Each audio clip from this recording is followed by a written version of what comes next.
Selamat malam pemirsa, inilah info terkini Sorenet TV bersama saya Silve.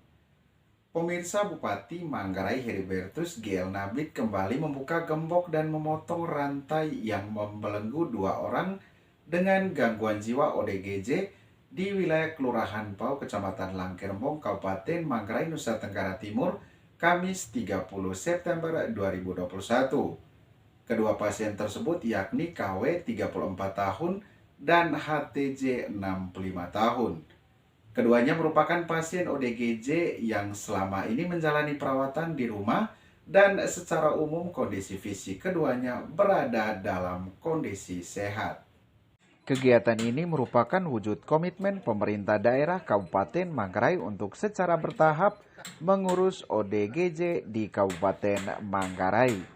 Bupati Heri dalam keterangan persnya mengatakan bukan target yang ingin dicapai, melainkan sebagai bentuk sosialisasi baik kepada pengambil kebijakan, tenaga medis, serta pihak lainnya termasuk juga masyarakat luas untuk membangun kesadaran bahwa penanganan ODGJ butuh keseriusan dan harus melibatkan banyak pihak. Salah satunya adalah peran keluarga. Peran keluarga, kata Bupati Heri, menjadi penting karena keseharian ODGJ bersama dengan keluarga. Keluarga mengetahui perkembangannya mulai dari kesehatan fisik, psikis, serta kebutuhannya. Sehingga harapannya kasus ODGJ di Kabupaten Manggarai bisa diselesaikan dengan baik. Menyoal penanganan pasca perawatan di klinik Renceng Mose, pemerintah Kabupaten Manggarai kata politisi PDI Perjuangan ini akan melakukan pendekatan secara sosial, budaya, dan ekonomi dengan melibatkan sejumlah pihak. Saat ini jumlah ODGJ yang ada di Kabupaten Manggarai sebanyak 503 orang. Dan saat ini yang masih dipasung diperkirakan mencapai ratusan orang. Tetapi data ini, kata Bupati Heri, masih perlu diverifikasi kembali. Untuk diketahui, pemerintah Kabupaten Manggarai telah bekerja sama dengan klinik Renceng Mose untuk penanganan pasien ODGJ. Sebenarnya kita tidak bermain dengan target ya. Tahun ini kan tahun kita mulai mensosialisasikan kepada semua dulu untuk membangun kesadaran dulu ya.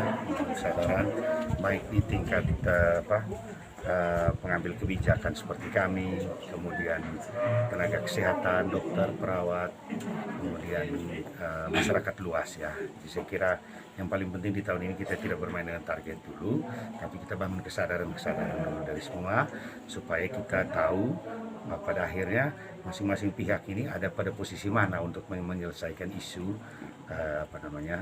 isu ODGJ ini gitu ya. Jadi saya kira itu yang paling penting dari kegiatan hari ini, bahwa ada yang kita coba lepas pasung dulu untuk kita bawa untuk dirawat di Renceng Mose.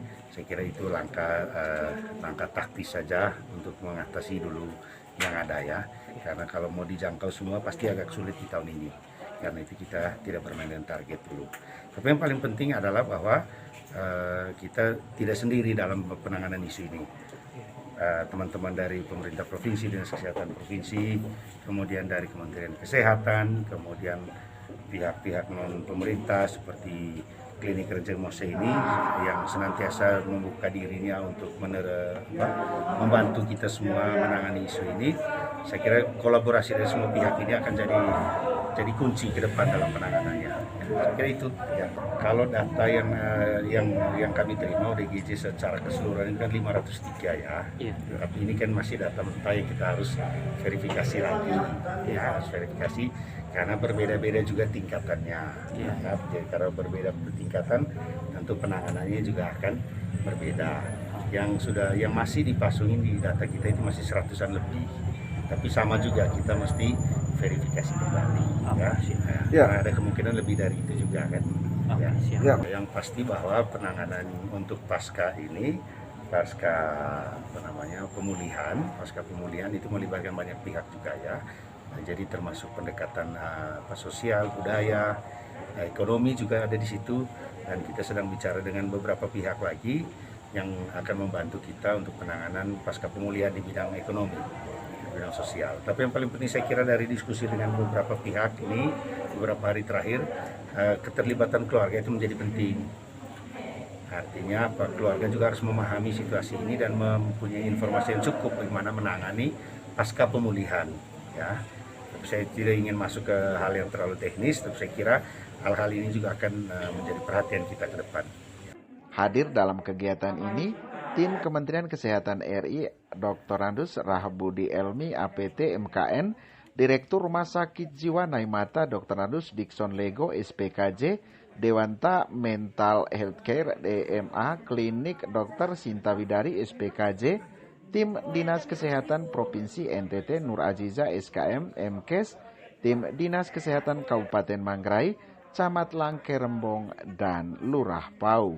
Demikian info terkini Suara Net TV, saya Silve pamit, selamat malam dan sampai jumpa.